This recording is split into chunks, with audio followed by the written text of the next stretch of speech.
Lahat naman tayo at some point ay nakakaranas ng mga away o hindi pagkakasundo sa pamilya. Normal lang yun, especially kapag magkakaiba tayo ng opinion at perspective. Wala namang perfect na pamilya, pero kapag paulit-ulit at sobrang bigat ng mga alitan, baka signs na ito ay isang toxic na pamilya. Kapag nangyari ito, hindi mo dapat ito baliwalain dahil malaking impact nito sa mental health mo at overall happiness mo.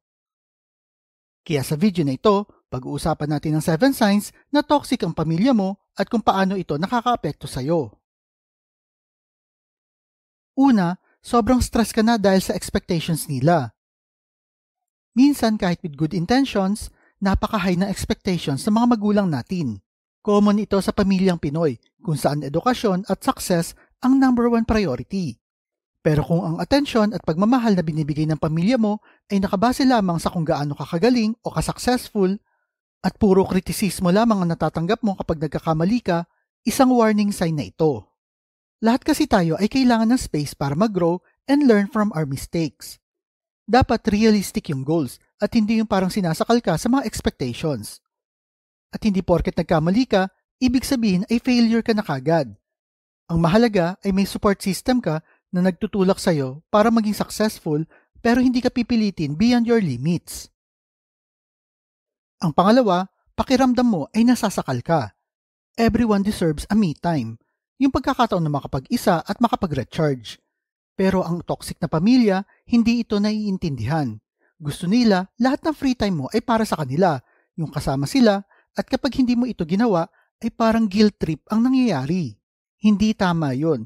Dapat igalang ng pamilya mo ang personal space mo at desisyon na gumugol ng oras para sa sarili mo.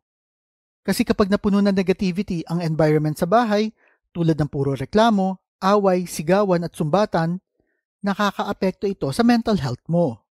Mas okay pa rin yung may healthy space ka para ma-maintain mo yung peace and positivity sa buhay mo. Ang pangatlo, ginagamit ka sa away ng mga magulang mo. Common sa pamilyang Pinoy ang pagtatalo ng mag-asawa, pero mali kung gagamitin ng mga magulang ang kanilang mga anak bilang kasangkapan o panabla sa kanilang mga away. Kapag palagi ka nadadamay sa gulo nila, sobrang stressful nito para sa'yo. At kung ikaw ay palagi na pagbubuntunan ng galit at away nila o ginagamit ka para makuha ang gusto ng bawat isa, sobrang hirap nun.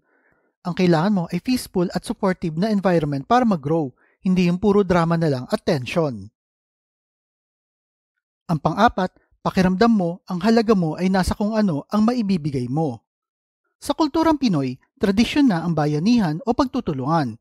Pero kung nararamdaman mo na ang halaga mo sa pamilya mo ay depende lang sa kung ano ang kaya mong ibigay, whether financial support o effort, delikado yan. Kung nandyan lang sila kapag may kailangan sa'yo, napaka-toxic ng sitwasyon na yan. Ang healthy na relasyon ay dapat mutual at walang kapalit. Kailangan mo ring matutunan na magsabi ng hindi kung nararamdaman mo na ginagamit ka lang. Sa totoo lang, hindi naman talaga masama ang tumanggi, lalo na kung nakakatulong ito para matanggal ang stress mo at magkaroon ka ng peace of mind. Ang panglima, ikinukumpara ka sa ibang kamag-anak. Bakit hindi ka katulad ng pinsan mong si Juan na ang taas ng grades?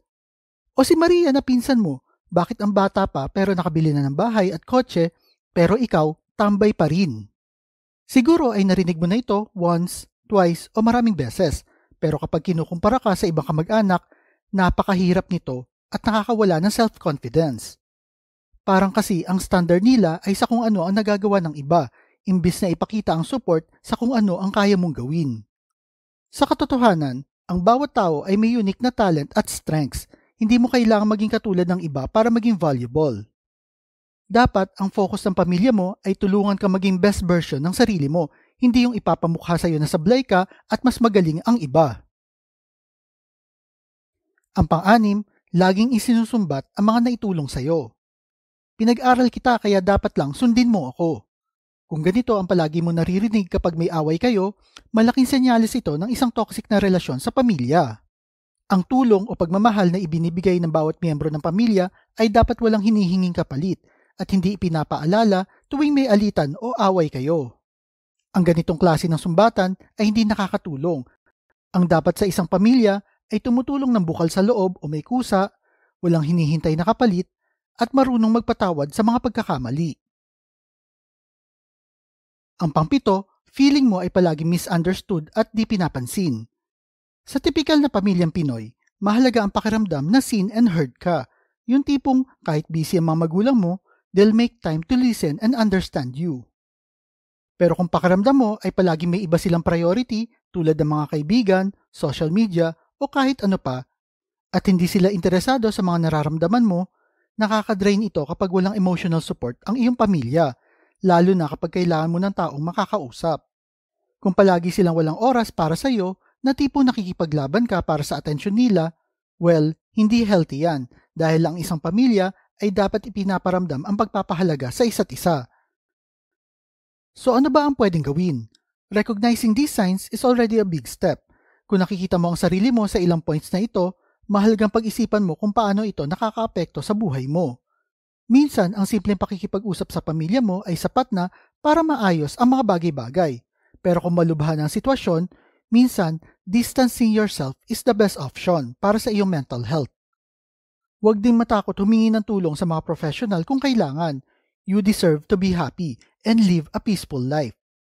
At tandaan, hindi lahat ng pamilya ay talagang family sa emotional sense.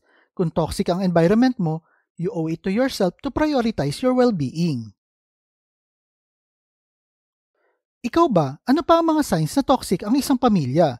Type mo naman sa comment section below. At kung mahilig kayo sa mga videos tungkol sa pera, motivation na business, like and share nyo lang ang video na ito at kita-kita po ulit tayo sa mga susunod na video. Kung nagustuhan mo ang video na ito, siguraduhin pindutin ang like button at mag-subscribe sa channel na ito kung hindi mo pa ito nagagawa. Huwag din kalimutang i-activate ang notification bell upang ma-notify ka tuwing may bagong video ako na ina-upload sa channel na ito.